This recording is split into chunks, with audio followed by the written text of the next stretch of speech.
Hey everyone, Shane the Nurse here.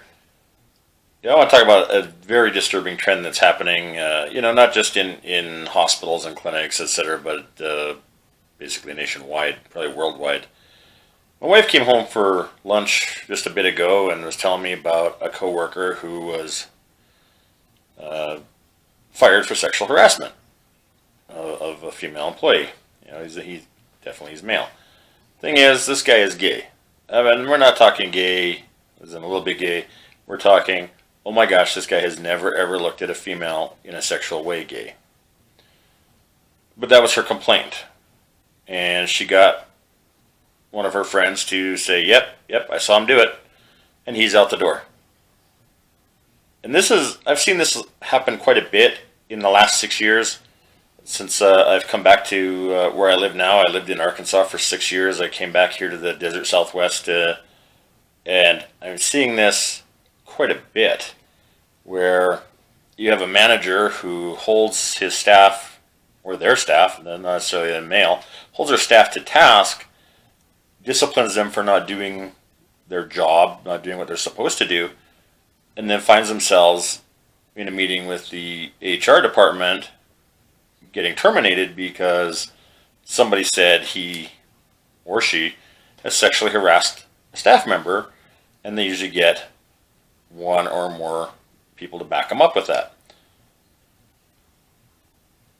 Now that's doing a great disservice to a lot of people. One, to that manager.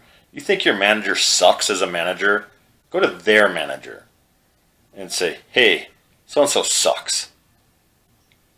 They need to be out the door, or they need to be trained, or something. Offer a solution for what you can do.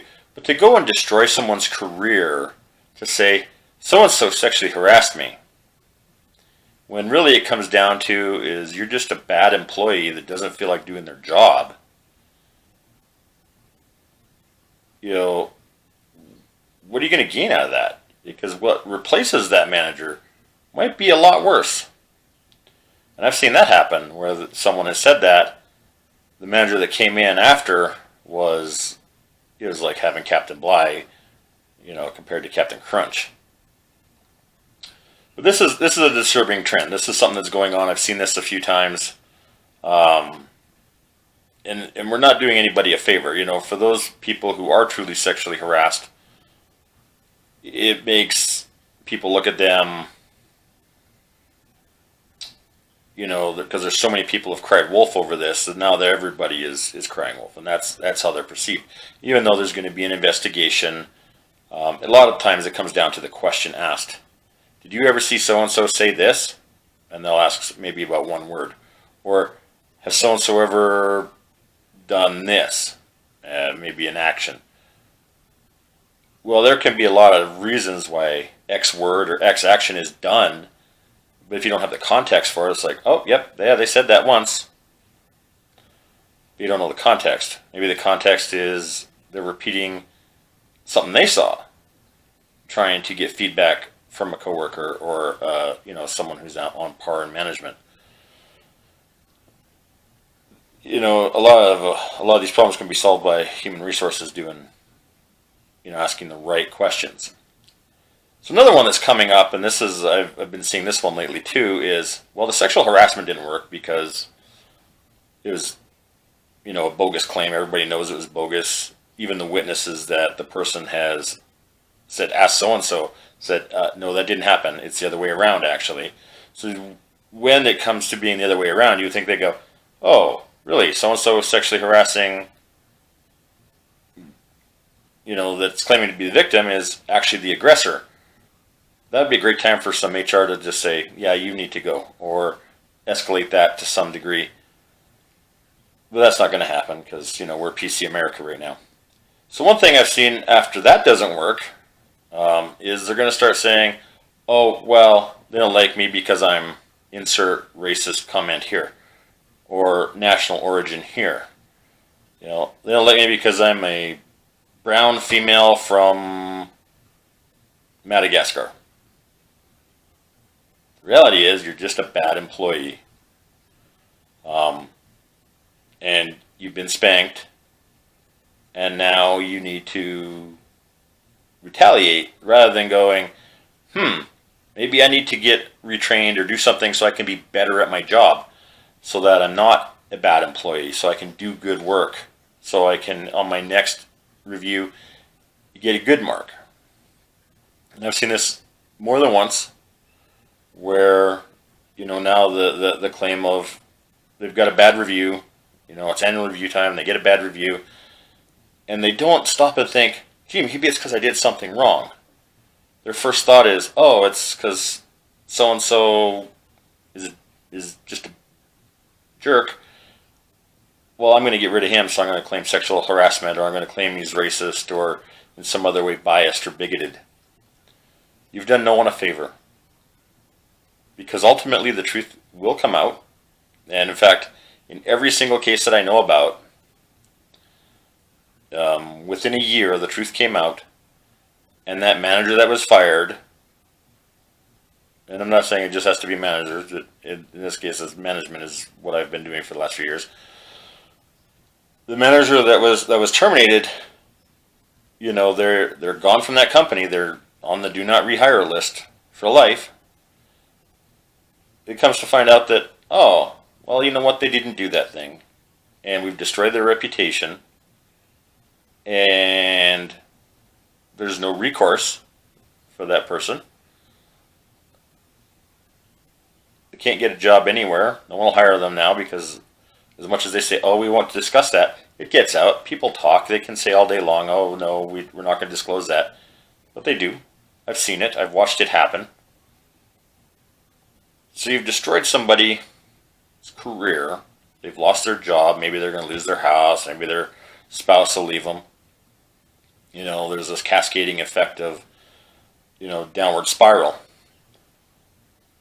And for what? Because you were a bad employee, didn't like getting spanked, something you would do to your own children. Hey, little child, you didn't do your job, here's a spanking on your butt. Now go do it again and do it right. At least in adult professional life, we don't physically spank you. But we give you the write-up, my favorite word. I hate hearing that word, I hate saying it. But that's what it is. You get that write-up, for poor performance, for whatever reason. Just take that as a constructive criticism, take that as a learning experience, and go be better at your job. And if you don't know how to be better at your job, find somebody who is good at your job and ask them for some help. And if they can't help you, ask that manager that you hate so much that you're willing to destroy their whole life. Ask them for help. And if they can't help you, go to their manager. And if they can't help you, you know what? Most places, most companies now have a corporate hotline. You call somebody. There is somebody somewhere that can help you to be a better employee. But destroying somebody because you got spanked is just not cool. And all that does, like I said, is crying wolf, and it's demeaning to everybody. So please think, if you are thinking, oh, well, I don't like manager X, I'm going to go claim sexual harassment or claim he doesn't like me because the color of my skin or my national origin or whatever religion I am. Reality is, most people don't care about any of those things. We just want you to do a good job, and we want you to be the best employee you can be. And sometimes it's painful to get there. I ask all of you just to think about that. Ask yourself, what kind of person do you want to be? Because as much as that person got destroyed by that accusation, it doesn't take long before people start to go, oh, don't trust employee. Why? Because that person does this. And it takes a little bit longer to get that out there than it took to get that person destroyed with the sexual harassment, racism, whatever claim. But it's going to get out, and someone's going to be at another place where you go to work, and they're going to know you, and you're going to walk through the door, and they're going to be down to the HR going, oh, hey, you don't want to hire that person, and this is why. And then they're going to confirm it with someone else.